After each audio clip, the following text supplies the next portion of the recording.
জুমার নামাজ পড়ার জন্য আসলো, দেখা যায় নামাজ শেষ হওয়ার পরে যে 4 রাকাত কাবলা জুমা সুন্নত থাকে, এই কাবলা জুমা সুন্নত আমরা কেউ আদায় করি না। সালাম ফিরানোর পর দোয়া করার পরে আমরা অনেকে চলে যাই। যে জুমার পরে যে 4 রাকাত সুন্নত, এটা সুন্নতে মুআক্কাদা, যদি আমরা এই সুন্নতে মুআক্কাদা আদায় না করি তাহলে আমরা সকলেই গুনাহগার হব। তো আল্লাহ সুবহানাহু ওয়া তাআলা বলতেছেন, ইন্নাস সালাতা তানহা আনিল ফাহশাই ওয়াল মুনকার। ইন্নাস সালাতা, নিঃসন্দেহে নামাজ যত ধরনের খারাপ কাজ আছে, যত ধরনের অশ্লীল কাজ আছে, সমস্ত কাজ থেকে বিরত রাখে। এই জন্য আমরা 5 ওয়াক্ত নামাজ পড়ব।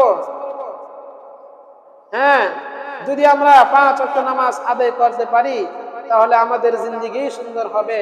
আর যদি আমরা